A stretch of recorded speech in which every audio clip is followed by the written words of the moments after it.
हमारे पास पहला क्वेश्चन ऐसा आया है। टू, ये दोनों पंखे बंद करो।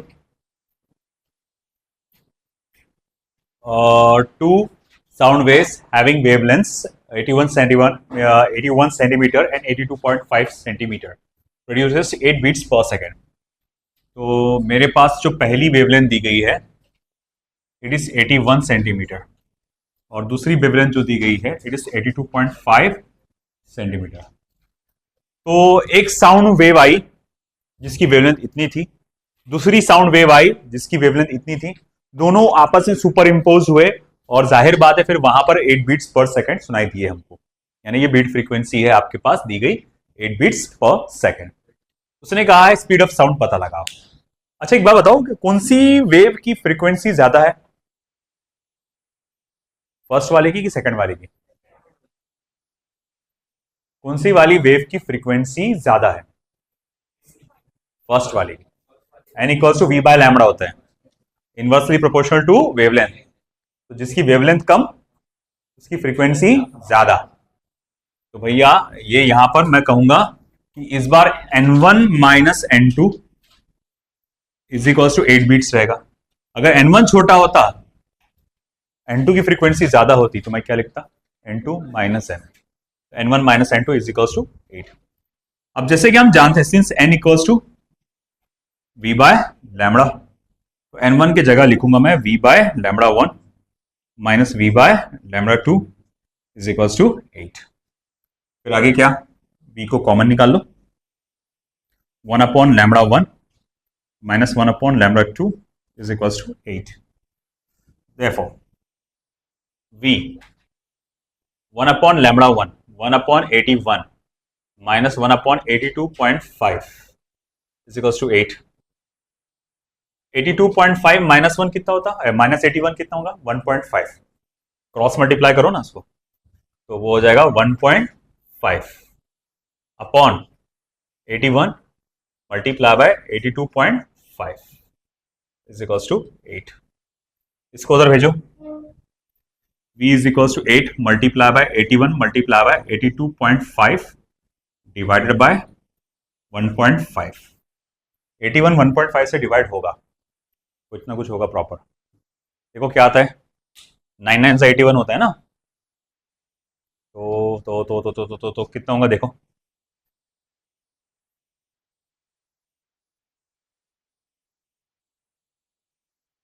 वन पॉइंट फाइव बोले तो 9/4 लिख सकते हैं हम। नहीं नहीं, 9 का आधा 4.5 हो जाएगा तो नहीं, 6/4, 1.3/2 मतलब। तो 2 को उधर भेजा अगर मैंने, कितना हो रहा? 54 हो रहा है ना, ये कट किए तो 54। अभी को मल्टीप्लाई करो आपस में, कुछ ज्यादा ही हो जा रहा है भाई।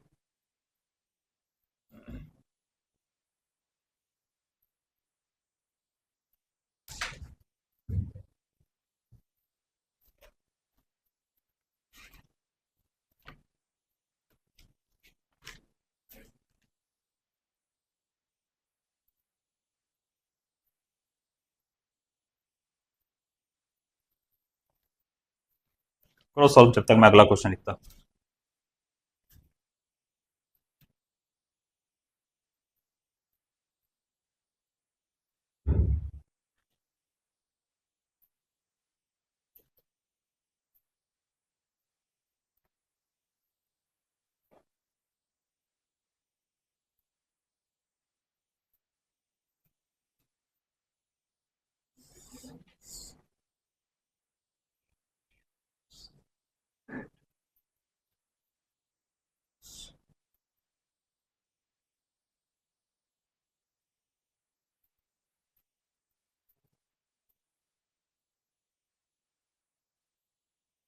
Produce sound waves, full stop। The velocity of sound in air is the velocity of, बहुत ज्यादा नंबर बड़ा जा रहा ना ये। अच्छा सेंटीमीटर्स में है ना बराबर, फिर -2 करना पड़ेगा वही, 10 का पावर -2।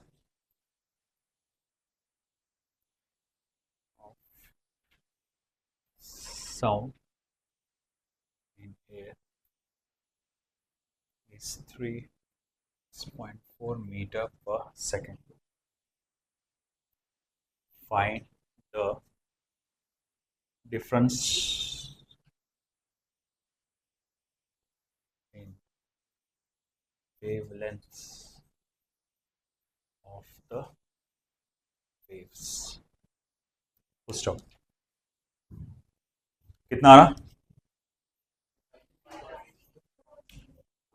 एक्चुअली इसका आंसर आना चाहिए 356.4 मीटर पर सेकेंड, है ना? 356.4 मीटर पर second.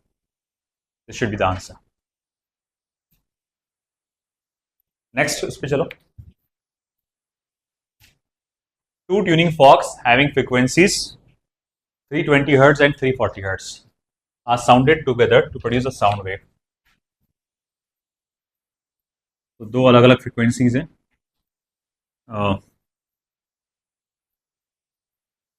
320 Hz and 340 Hz are sounded together.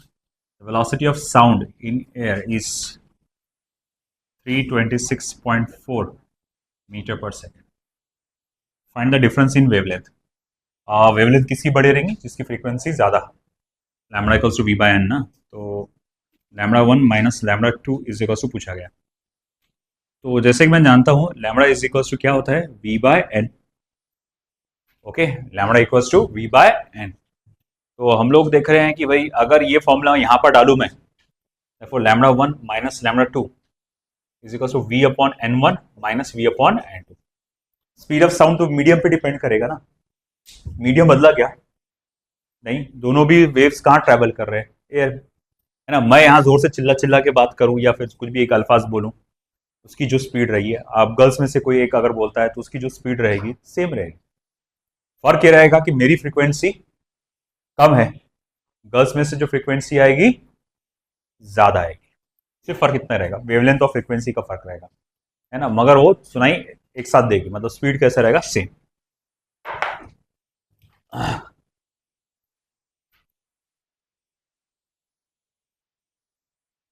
We common निकाला गया, 1 upon n1 minus 1 upon n2.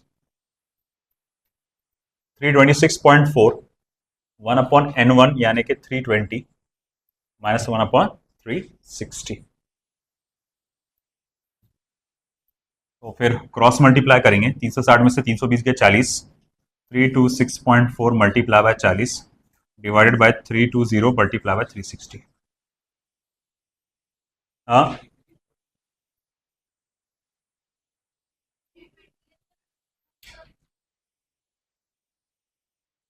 Oh sorry, गलती से 60 लिख दिया मैंने, है ना? तो ये 20 हो जाएगा और यहाँ पे भी 40 हो जाएगा, है ना? करो क्या आंसर देखो. ऐसा सिस्टम में आएगा वैल्यू, मीटर पर मीटर्स में आएगा आंसर, सेंटीमीटर्स में बाद में कन्वर्ट करना पड़ेगा उसको.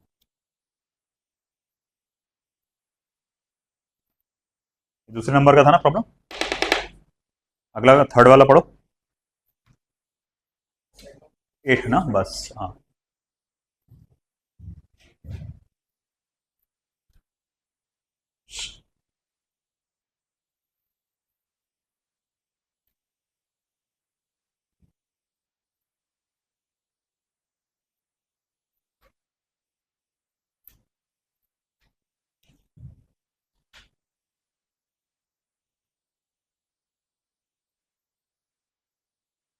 a set of 8 tuning forks are arranged in a series of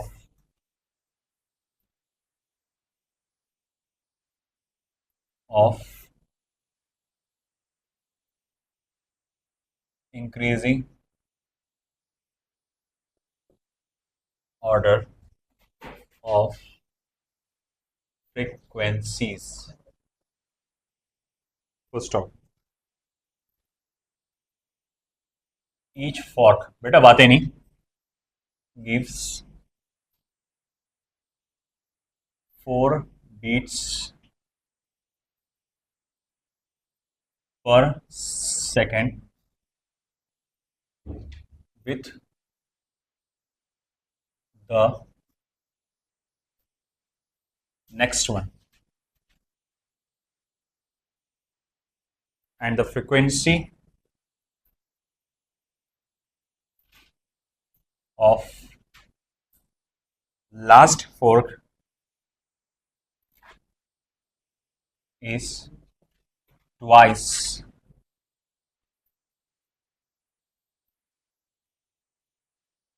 that of the first. आगे क्वेश्चन पढ़ो क्या है. And the frequency of last string fork is twice that of the first. आगे first and last string fork. Find the frequency of first and last fork. अच्छा सुनो, इसका answer क्या है? Perfect, 0.06 centimetre.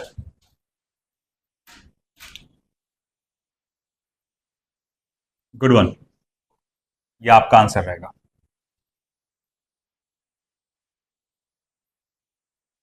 Difference in wavelength. देखो, इसमें सबसे ज्यादा जो पूछे जाते हैं, दो कैटेगरी के सवाल पूछे जाते हैं. दो कैटेगरी के बीट्स में. एक है ट्यूनिंग फॉर्क की सीरीज वाला, जो अभी हम लोग ने देख रहे हैं अभी फिलहाल, और एक वो आता है कि आपको एक अननोन ट्यूनिंग फॉर्क की फ्रीक्वेंसी निकालना पड़ता है. दो कैटेगरी के सवाल पूछे जाते हैं. ये फर्स्ट कैटेगरी के आप देख रहे हैं. तो इस कैटेगरी में देखो क्या दिया.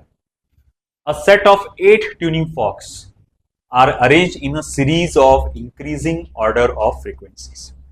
थोड़ा डायग्रामेटिकली अगर आप उसको समझने की कोशिश करो, आपके पास कुल मिला के 8 ट्यूनिंग फॉर्क है. कुल मिला के 8, 1 2 3 4 5 6 7 करते करते 8 है ना. Okay. Each fork gives 4 beats per second with the next one. हाँ, एक और बात बता दूं, इसकी फ्रीक्वेंसी ज्यादा है.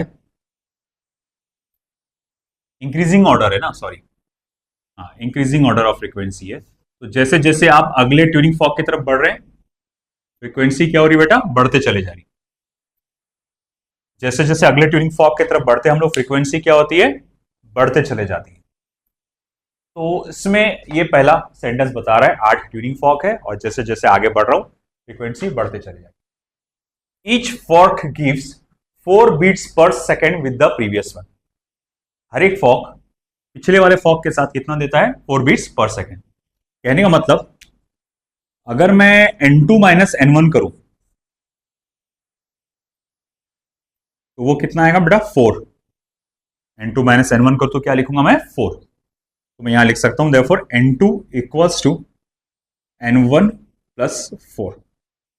n2 equals to n1 plus 4. इसे दे दो इक्वेशन नंबर 1. ठीक है. इसी तरह से n3 माइनस n2 अगर मैं करूं, n3 माइनस n2, तो ये भी कितना आने वाला है? 4. क्योंकि इसने क्या बोला? हर आजू बाजू के ट्यूनिंग फॉर्क का अगर मैंने इन दोनों को साथ में बजाया, इसको भी हिट किया, इसको भी हिट किया, वो याद है अपन ने देखे थे यूट्यूब पे, है ना? तो आवाज ऐसे गूंज रही थी. तो 1 सेकंड में 4 बार हुआ. इन दोनों को भी साथ में हिट किया मैंने, तो 1 सेकंड में 4 बार. इसको भी साथ में हिट किया तो 1 सेकंड में 4 बार. तो n1 minus n2, sorry n2, हाँ, n2 minus n1 4, n3 minus n2 4, n4 minus n3 4, n3 minus n2 equals to 4. तो मैं यहां लिख सकता हूं therefore n3 is equals to n2 minus, not minus, plus, minus नहीं प्लस, n2 प्लस 4. आया समझ में आपको? ओके. मगर n2 को क्या लिख सकता हूं मैं? n1 plus 4. तो मैं यहां लिख सकता हूं n3 is equals to n1 plus 4 plus 4. n2 की जगह डाला n1 प्लस 4 और ये प्लस 4. अच्छा ठीक है, तो क्या मैं इसको ऐसा लिख सकता हूं N1 प्लस ये 4 दो बार ऐड होगा, तो मैं इसको क्या 2 मल्टीप्लाई बाय 4 लिख सकता हूं? अरे हाँ या ना बोलो, है ना, 2 multiply by 4, 4 plus 4, 2 multiply by 4 लिख सकता हूं ना मैं। ओके ठीक है, अब इसी तरह अगले इस पे जाओ, N4 माइनस N3, तो ये क्या हो जाएगा, बोले ये भी क्या होगा, 4 होगा।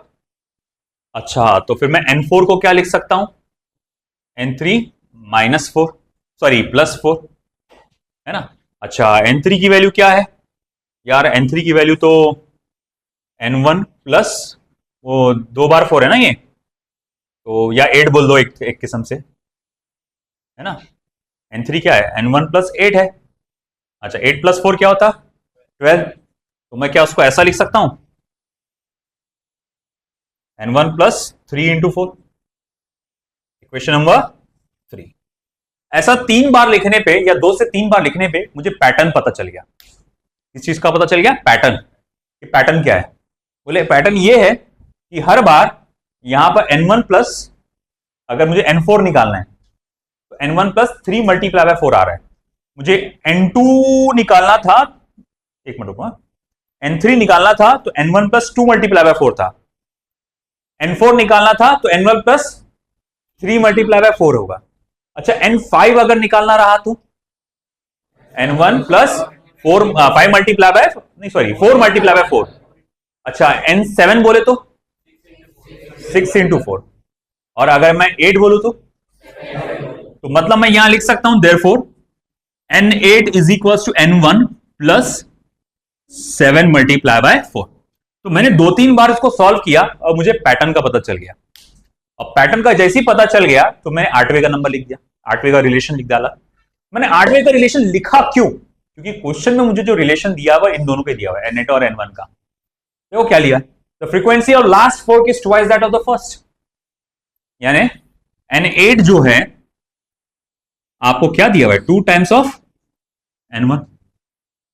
तो अच्छा तो फिर क्या करेंगे आप, इसकी जगह वो लिख देंगे 2 times of N1 is equal to N1, 4 7 जा 28, okay, twice N1 minus N1 क्या हो जाएगा, N1, that is equal to 28।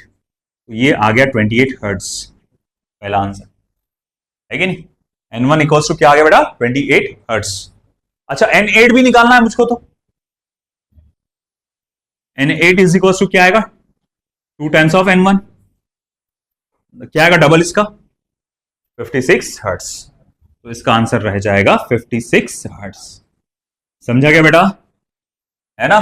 तो इस तरह से हम लोगों ने इसकी फ्रीक्वेंसीज का पता लगाए, ऐसे जब number of tuning fork series में रहेंगे। इसमें क्या होता है, दो तरह से आंसर्स पूछते हैं, क्वेश्चंस पूछते हैं।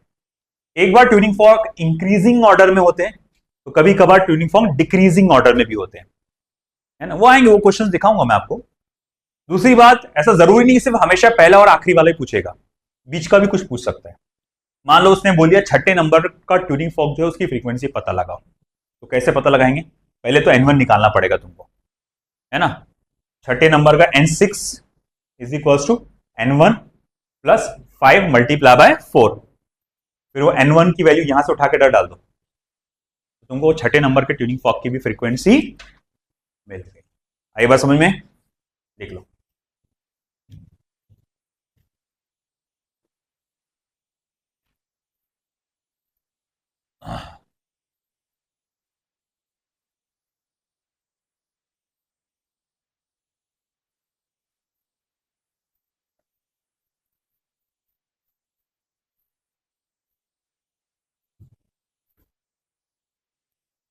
तेरा काम हल्का कर देता मैं।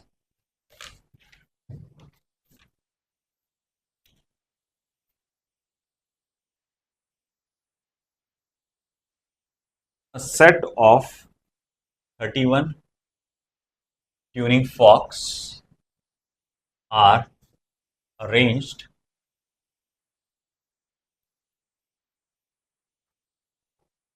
in a series,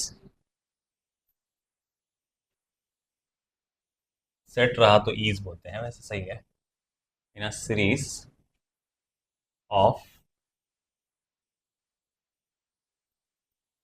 decreasing order of frequencies such that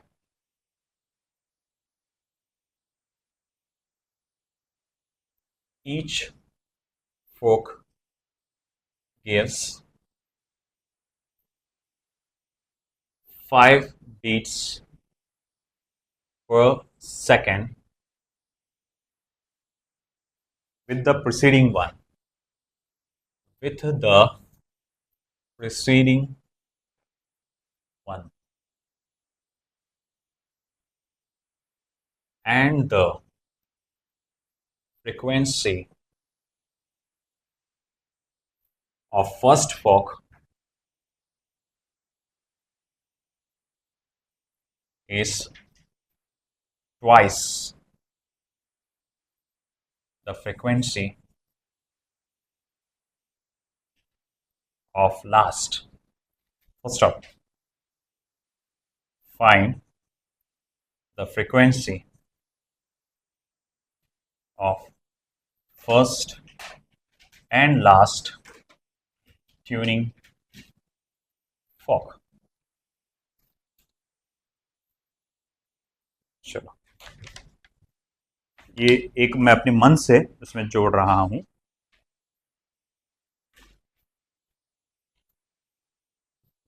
thirty one है ना. Also calculate the frequency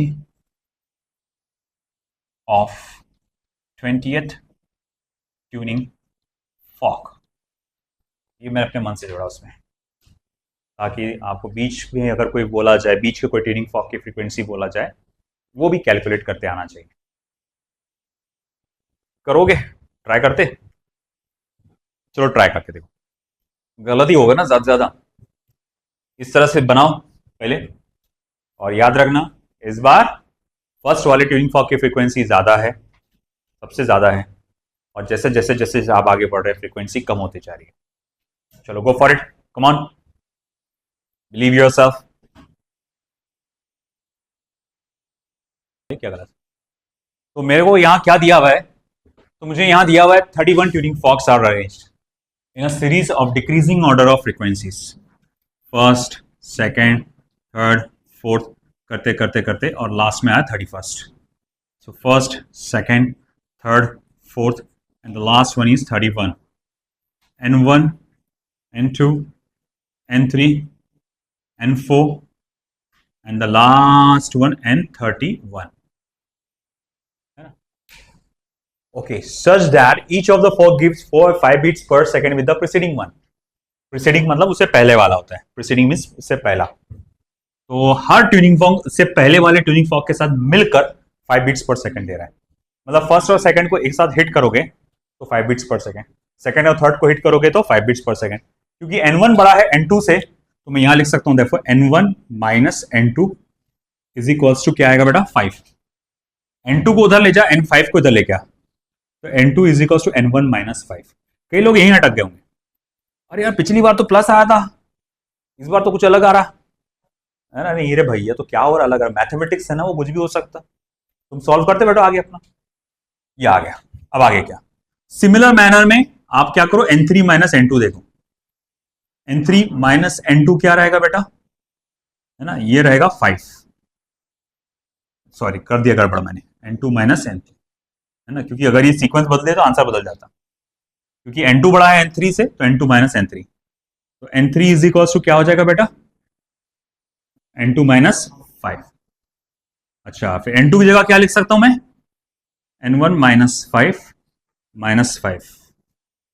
N3 is equals to क्या हो जाएगा बेटा? N1 माइनस 2 मल्टीप्लाई बाय 5, है ना.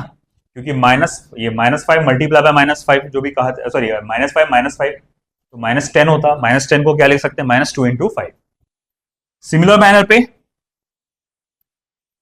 जबर मैं जस्ट ऐसे ही लिख रहा हूं, नहीं तो नहीं भी लिखे तो चलता. पैटर्न पता चल गया अपने को क्या आने वाला है. यहाँ पे N3 है तो N1 माइनस 2 इंटू 5, तो N20 क्या होगा? N1 minus 19 into 5. अच्छा, और N31 क्या होगा? N1 माइनस, इसे इक्वेशन नंबर 3 दे दो, N11 माइनस 30 इंटू 5, ऐसा होगा, है कि? अब इसने क्या बोला कि N1 is 2 times of N31, N1 is 2 times of N31, तो N31 2 times of N31 minus 150, ये 150 इधर जाएगा, ये इधर आएगा, तो बचेगा N31 is equal to 150 hertz. तो ये मेरे पास आखिरी वाले का आ गया। अच्छा, फिर फर्स्ट वाले का क्या रहेगा, इसका डबल, तो N1 will be how much, 300 hertz, है ना? अच्छा ठीक है, चलो मान लिया। अब N20 का क्या रहेगा, N1 कितना है 300 माइनस 19 मल्टीप्लाई बाय 5, 300 माइनस कितना हो रहा, नहीं 95, हाँ तो ये हो जाएगा 205, 205 हर्ट्स, समझा, है ना? कितना सिंपल था ये।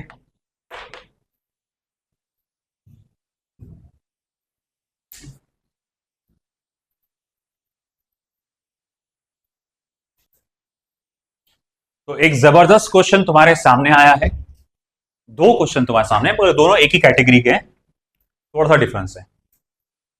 A tuning fork A produces 3 beats per second with a tuning fork B of frequency 512 Hz.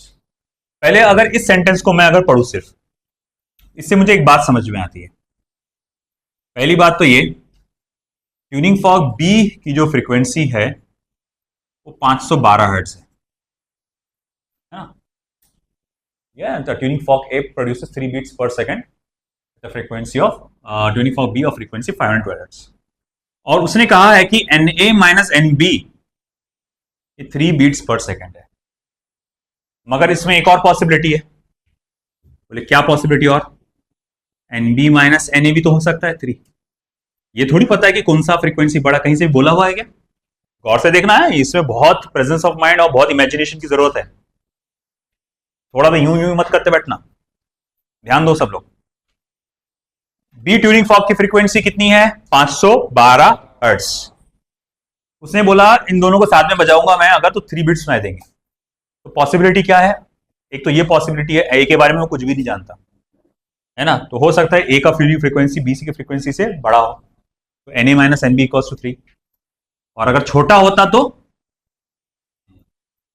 तो यानी कि मैं यहां लिख सकता हूं Na माइनस 512 इजिकल्स टू 3, उसको उधर लेके जाएंगे तो मैं यहां लिख सकता हूं देखो Na equals to 515 hertz.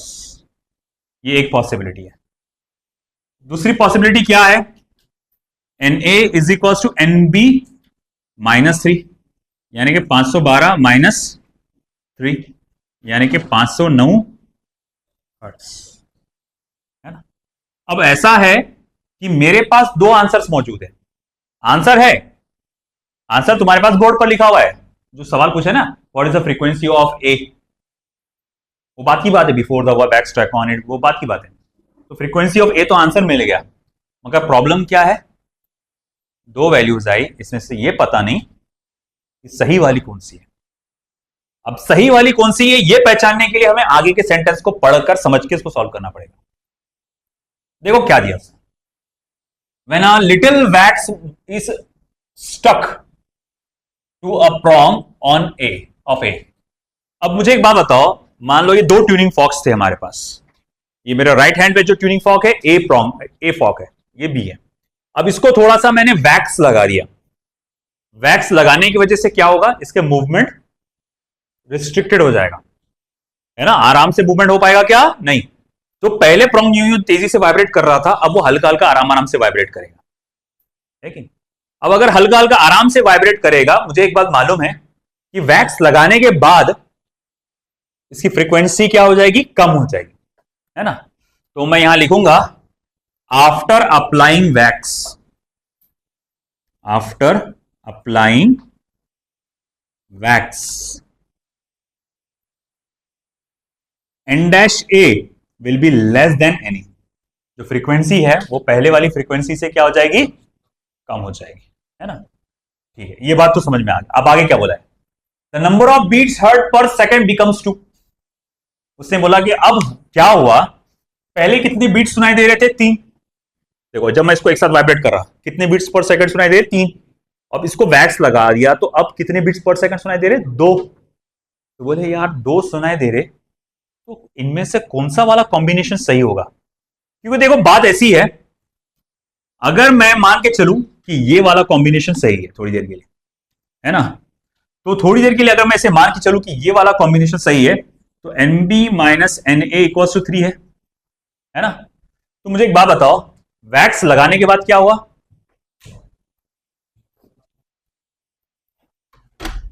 Amjad जान हो गया इसको, वैक्स लगाने के बाद क्या हुआ, ए की फ्रीक्वेंसी पहले से ज्यादा बढ़ गई कि कम हो गई,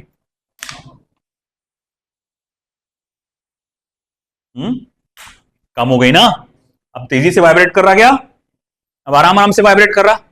वैक्स लगाने के बाद गौर से सुनना, मैं बोल रहा ना, यहां ये वो खास मोमेंट है जहां पूरा दिमाग लगाने की जरूरत है। हमने ये देखा, एक पॉसिबिलिटी ये है कि Na minus NB equals to 3, जब Na NB से बड़ा होगा, या NB minus Na equals to 3 जब NB Na से बड़ा होगा।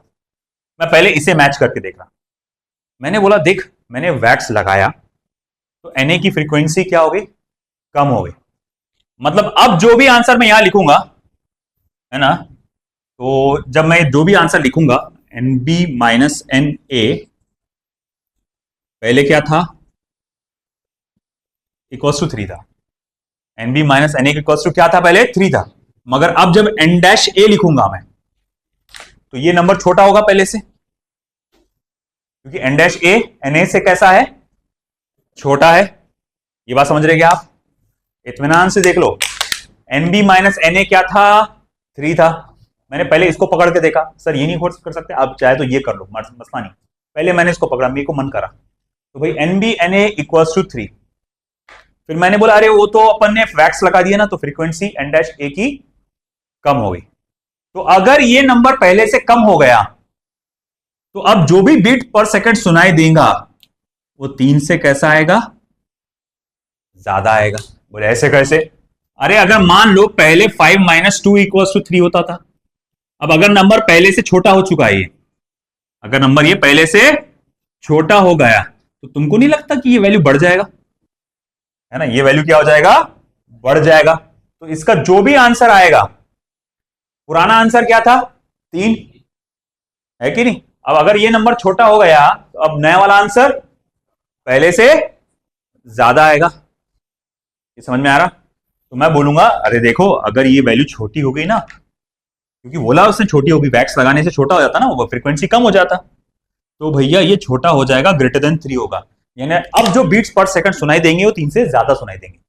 मगर वो बोले ओ भाई, वो 2 कम बड़ा नहीं, वो कम हो गया। उससे क्वेश्चन में क्या पढ़ा, गौर से सुनो। इसने लगा कि वैक्स लगाने के बाद बीट्स पर सेकंड 3 से 2 हो गए, मतलब पहले से कम हो गए, मतलब मैंने एक गलत कॉम्बिनेशन चुना, है ना। दिस इज देयर, हेंस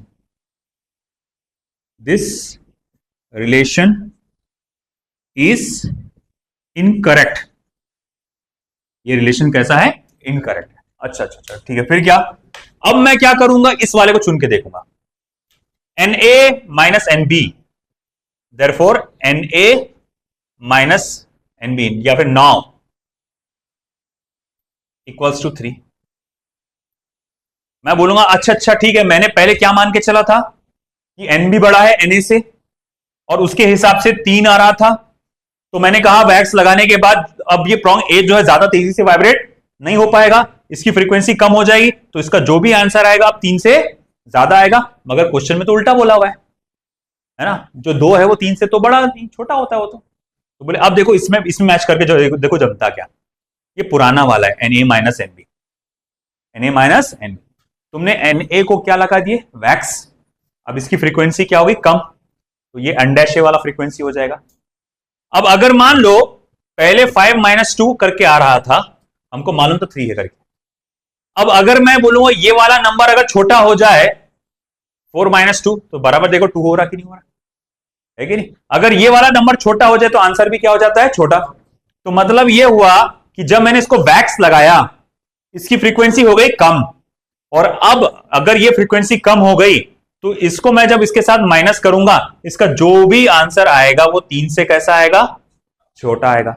और आंसर दिया भी है कि 2 आ रहा करके, और 2 ये नंबर कैसा है, 3 से छोटा नंबर है कि नहीं। मतलब सही वाला गेसिंग कौन सा है अपना, ये पहले जो पन्ने लिए थे ये वाला, Na minus N B is equal to 3, ये बिल्कुल सही वाला गेसिंग है ना। तो मैं बोलूंगा hence this is correct relation, hence this is correct relation. ये हमारा जो रिलेशन जो भी है ये बिल्कुल सही है। आई बात समझ में। एक और बार देखो, थोड़ा सा कई लोगों को दिक्कत जाती है, फर्स्ट टाइम में समझ में नहीं आता। सीन क्या था, हमको एनबी की फ्रीक्वेंसी दिया था, एनए की फ्रीक्वेंसी निकालने को कहा था। उसने ये बोला दोनों को साथ में बजाया तो कितने बीट्स पर सेकंड सुनाई दिए, 3। बट प्रॉब्लम क्या है, कौन सा ट्यूनिंग फॉर्क का फ्रीक्वेंसी ज्यादा है, कौन सा ट्यूनिंग फॉर्क का फ्रीक्वेंसी कम है, पता नहीं। अगर एनए का फ्रीक्वेंसी एनबी की फ्रीक्वेंसी से ज्यादा होता तो, अगर एनए बड़ा होता एनबी से तो कितना वैल्यू आएगा एनए का, 515। और अगर एनए छोटा हुआ एनबी से तो आंसर क्या आएगा, 509। तो दोनों में से कोई एक आंसर करेक्ट है, मुझे समझ में नहीं आ रहा कौन सा करेक्ट है। तो वो पता लगाने के लिए उसने आगे का सेंटेंस दिया। यहां तुमको पूरा दिमाग का इस्तेमाल करना है, कंसेप्चुअल क्रिटिकल थिंकिंग, थोड़ा सा बहुत बड़ा भी नहीं है, आई फाइन नहीं, थोड़ा सा क्रिटिकल थिंकिंग का नॉलेज चाहिए।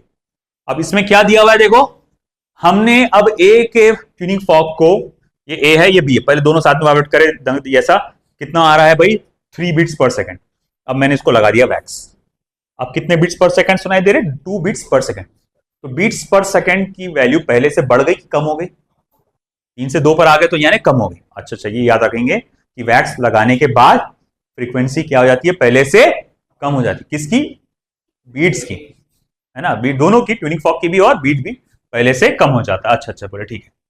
अगर मैं बोलूं कि देख, अगर मैं बोलूं कि ये वाला सही है तो चेक करके देख तो, अच्छा ठीक है, लिख दे NB minus N A equals to 3।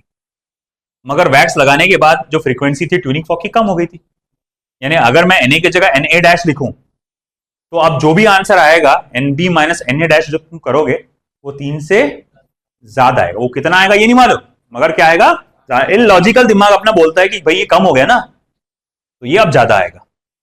मगर यार वो तो बोला 2 हो गया करके, 3 से कम हो गया वो तो फिर भैया गलत रिलेशन है। फिर ये लगा के देखो, N A minus N B क्या था पहले, 3 था, N A minus N B क्या था, 3 था। अब तुमने वैक्स लगाया एन ए को तो ये कम हो गया। अब अगर ये वैल्यू कम हो गया तो जाहिर बात है आंसर भी क्या हो जाएगा, कम।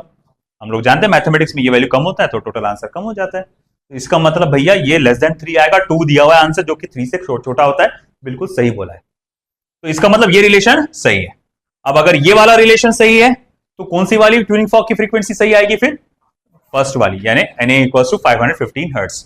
Therefore Na equals to 515 hertz. ठीक है, इसको लिखना, पहले मुझे ये वाला बताओ, दोनों एक साथ लिख लेना। फिर पहले ये बताओ क्या लगता है इसका, सेम पैटर्न से। फाइलिंग मतलब होता है घसना, घसते ना, मन घस के किसी चीज को एकदम शार्प करते तो फाइलिंग का मतलब होता है घसना। अच्छा एक बार बता, ट्यूनिंग फॉर्क को घसने के बाद अब उसका वाइब्रेशन पहले से बढ़ जाएगा कि कम हो जाएगा, बढ़ जाएगा और तेजी से वाइब्रेट करेगा। अब सोचो, ट्यूनिंग फॉर्क सी प्रोड्यूसेस 8 बीट्स पर second with tuning fork D of frequency 340 hertz. तो ट्यूनिंग फॉर्क डी की फ्रीक्वेंसी कितनी है सबसे पहले, तो ट्यूनिंग फॉर्क डी की फ्रीक्वेंसी है 340 हर्ट्ज। ओके, उसने क्या बोला, सी और डी दोनों मिलकर कितने बीट्स पर सेकंड दे रहे तुमको, 8 बीट्स पर सेकंड दे रहे। यानी एक पॉसिबिलिटी क्या है कि एनसी माइनस एनडी ये तुम्हारा 8 है, that is NC is equal to 8 plus 340, minus ND उधर जाएगा ना, therefore NC is equal to 348 hertz. एक ही आंसर आ रहा है ना। अच्छा, दूसरा पॉसिबल आंसर क्या है? दूसरा पॉसिबल आंसर क्या है? N D minus N C is equals to 8। तो N C is equals to N D minus 8, यानी कि N C is equals to 340 minus 8 कितना होता है भैया? 332 हर्ट्ज। अब मेरे पास दो आंसर्स आ गए, दोनों में से एक आंसर करेक्ट है ना। पिछली बार जैसे ये दो आंसर्स करेक्ट आए थे मेरे पास, दो आंसर्स आए थे पॉसिबल आंसर्स, इसमें से पता चला था ये वाला आंसर आपका सही है। अब वैसे यहां पर पता लगाना है। बताओ घसने के बाद क्या हुआ होगा? फ्रीक्वेंसी पहले से बढ़ गई होगी। किसको घसे थे अपन ने? सी को। तो मतलब NC dash is greater than NC, NC dash is greater than NC. फिर उसने मगर क्या बोला बाद में? मैंने सी को घसा, सी का ट्यूनिंग फॉर्क का फ्रीक्वेंसी बढ़ गया है ना। पहले घसने से पहले कितनी बीट्स थे? 8। घसने से पहले दोनों को जब साथ में वाइब्रेट कर रहा था तो क्या हो रहा था? 8 बीट्स पर सेकंड सुनाई दे रहे थे। गौर से सुनना, कितने? 8 बीट्स पर सेकंड। अब सी को तुमने रब किए और वापस से एक साथ वाइब्रेट किए तो अब कितने बीट्स पर सेकंड सुनाई दे रहे? 4। पहले से बढ़ गया कि पहले से कम हो गया? बढ़ गया। 8 से 4 हो गया ना, होगा कम हो गया ना, तो पहले से कम हो गया है ना। अब भाई बताओ क्या हुआ होगा यहाँ पे? कौन सा वाला कॉम्बिनेशन सही होगा? सोचो, बताओ कौन सी वैल्यू वैल्यू सही? अपना अपना रफ में सॉल्व करके बताओ क्या वैल्यू सही आएगी। आसान है, बहुत आसान है। एक बार जम गया ना, ओरली सॉल्व करोगे ये प्रॉब्लम।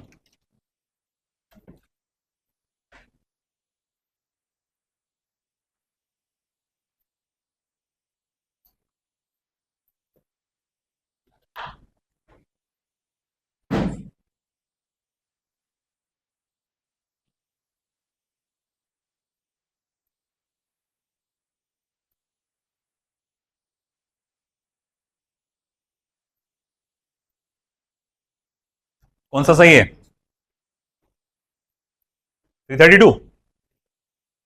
चलो देखते हैं, तो पहले वाले को ट्राई करके देखता हूं मैं। देखो मेरे पास एनसी माइनस एनडी है जो कि 8 दिया हुआ है ना। एनसी माइनस एनडी दिया हुआ है जो कि किसकी वैल्यू क्या आ रही है? 8। घसने के बाद ये क्या हो जाएगा? एन डैश सी है ना। पहले देख लो बेटा सब लोग, घसने के बाद फाइलिंग करने के बाद ये हो जाएगा एन डैश सी, और ये वैल्यू पहले से बड़ा रहेगा। अगर ये नंबर पहले से बढ़ गया तो आंसर भी पहले से बड़ा आएगा। तो फिर जो भी आंसर आएगा वो कैसा आएगा? 8 से बड़ा आएगा। बट रिलेशन में तो 4 बोला हुआ है ना। तो मैं बोलूंगा भैया hence this relation is incorrect, ये करेक्ट नहीं है। अब चलो देखते हैं दूसरा वाला ट्राई करके। अगर मैं सेकंड रिलेशन पे जाता हूं, NC ND minus NC is equals to 8, ये वाला है ना। और अब मैंने क्या किया? अच्छे से रब किया, रब करने से फ्रीक्वेंसी बढ़ गई और ये वाला एन डैश सी हो गया। अब ये नंबर पहले से बड़ा हो गया। अब अगर ये नंबर बड़ा होगा तो ये नंबर छोटा हो जाएगा। तो ये जो भी आंसर आएगा 8 से छोटा हो जाएगा। और इसने बोला भी है इसकी वैल्यू कितनी आ रही है? 4। तो भाई ठीक है, N D minus N C dash is equal to 4। Hence this relation is correct, ये रिलेशन बिल्कुल सही है। तो मैं कहूंगा therefore NC is equal to 332 hertz, ये हमारा सबसे सही जवाब है। आया समझ में? लिख लो।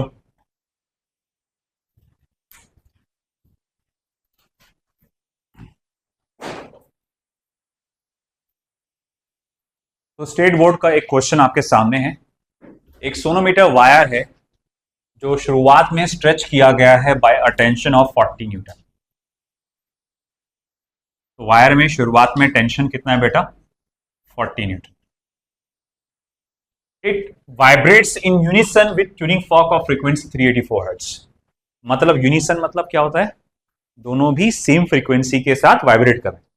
तो वायर की फ्रीक्वेंसी शुरुआत में और ट्यूनिंग फॉर्क की फ्रीक्वेंसी शुरुआत में कैसी है, सेम है, और वैल्यू कितनी है 384 हर्ट्ज। तो मैं लिखूंगा शुरुआत में फ्रीक्वेंसी वायर की और ट्यूनिंग फॉर्क की सेम है 384 हर्ट्ज।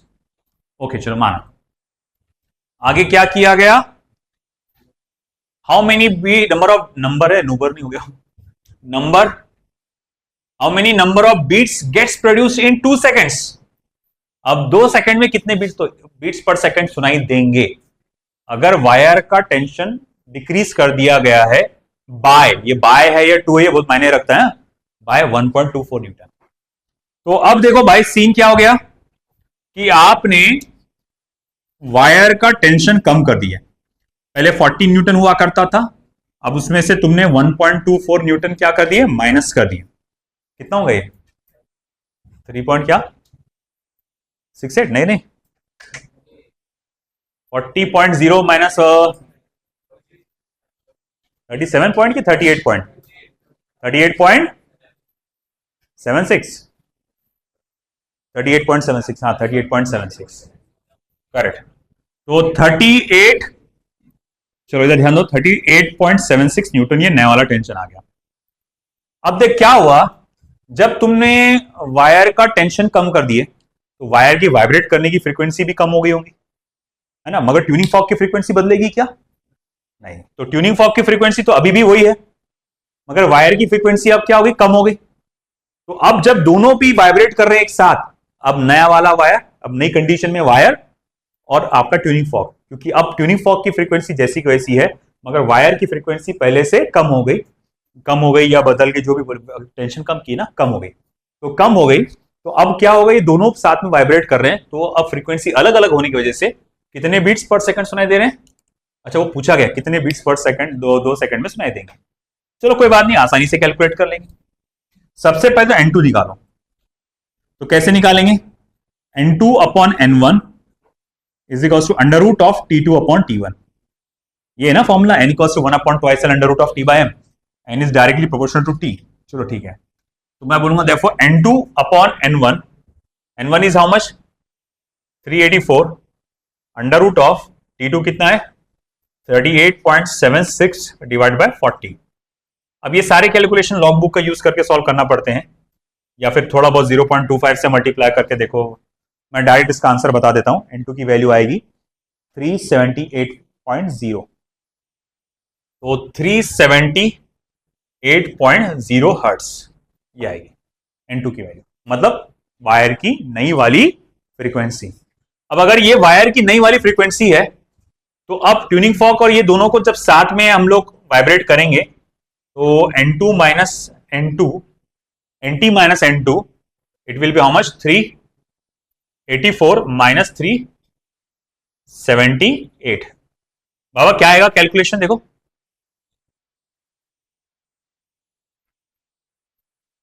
कितना हो जाएगा, 6 हो जाएगा, 6 है, तो बोले 6 हर्ट्ज। तो एक सेकंड में कितने बीट्स पर सुनाई देंगे, 6 बीट्स पर सेकंड। तो 2 सेकंड में है ना 12 beats heard in 2 seconds is capital N is equals to 2 multiplied by 6, that is equals to 12 hertz। आया समझ में, चलो लिख डालो।